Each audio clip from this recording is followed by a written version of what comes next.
বন্ধুরা, আজকে তোমাদের একটা কলমি শাকের রেসিপি শেয়ার করছি। একেবারে ইউনিকভাবে খেতে ভীষণ ভালো লাগবে। এই গরমে গরম ভাতের প্রথম পাতে খেতে কিন্তু ভীষণই ভালো লাগবে। এছাড়া এই গরমে কলমি শাক দিয়ে ভাত খেতে ভীষণ ভালো লাগবে। একেবারে ইউনিকভাবে আজকে তোমাদের খুবই টেস্টি করে এই কলমি শাকের রেসিপিটি শেয়ার করছি। দেখুন, আশা করছি ভালো লাগবে।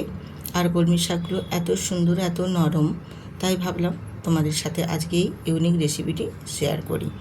তো কলমি শাকগুলোকে আমি দেখো বেছে ধুয়ে পরিষ্কার করে কেটে নিয়েছি। আর কেটে নিয়ে তারপর ধুয়ে জলটাও ছড়িয়ে নিয়েছি একটা ঝুড়িতে। আর কাটাটাও আমি তোমাদের দেখিয়ে দিচ্ছি। দেখো, খুব একবারে ঘন ঘন করেও আমি কেটে নিইনি, আর একেবারে খুব বড় করেও কেটে নিইনি। ঠিক মাঝারি করে, যেরকম আমরা কলমির শাক কাটি ঠিক সেই রকমভাবে কেটে রেডি করে নিয়েছি। আর জলটাও ঝরিয়ে নিয়েছি।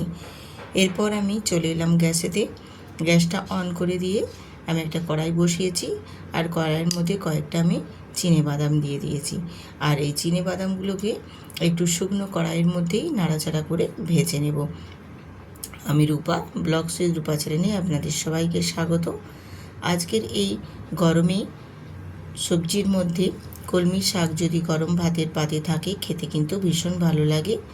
আজকে সেই কলমি শাকটাই আমি কিভাবে বানিয়েছি তোমাদের সেটাই দেখাচ্ছি। যদি ভালো লাগে অবশ্যই বন্ধুরা পাশে থাকবেন। আমি চিনেবাদামগুলোকে দেখো বেশ একটু কালার চেঞ্জ হয়ে গেছে, সুন্দর করে ভাজা হয়ে গেছে, ভাজার গন্ধও বেরিয়েছে। ঠিক সেই পর্যায়ে বাদামগুলোকে তুলে নিয়েছি। এরপর কড়াইয়ের মধ্যে কিছুটা তেল দিয়েছি। আর তেলের মধ্যে আবারও কয়েকটা দিয়ে দিয়েছি এখানে আমি বিউলির ডালের বড়ি। বড়িটা দিয়ে নাড়াচাড়া করে বড়িটাকেও বেশ ভালো করে লাল লাল করে ভেজে নেব।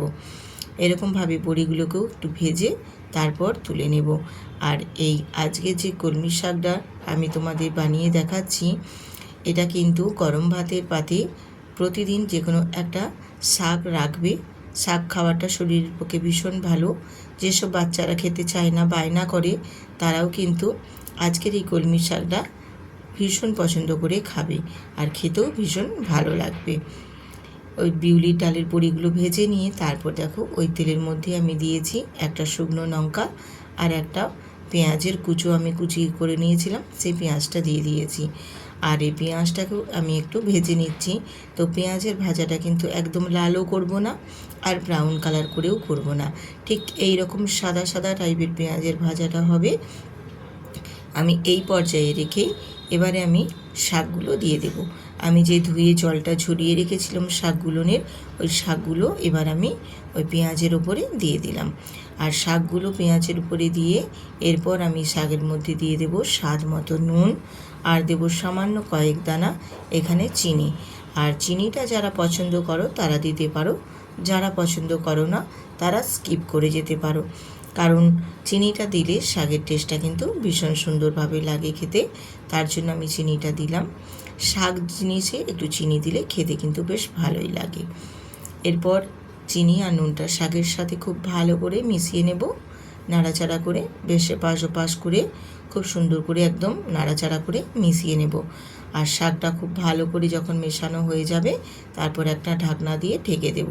আর এই শাকের থেকে যে পরিমাণ জলটা বেরোবে, এই শাকের জলেই কিন্তু শাকটা একদম সেদ্ধ হবে। এক্সট্রা করে কিন্তু আর কোনো জল দেওয়ার দরকার নেই। কলমি শাক এমনিতেই নরম, একটু ভাপেতেই একদম সেদ্ধ হয়ে যাবে। দিয়ে এবার একটা ঢাকনা দিয়ে আমি ঢেকে দেব। 2 মিনিটের মতো ঢেকে দেব। ঢেকে দেওয়ার পর দেখো দেখিয়ে দিচ্ছি শাকটা কত সুন্দরভাবে সেদ্ধ হয়ে একদম কালারটা সুন্দরভাবে চেঞ্জ হয়ে গেছে।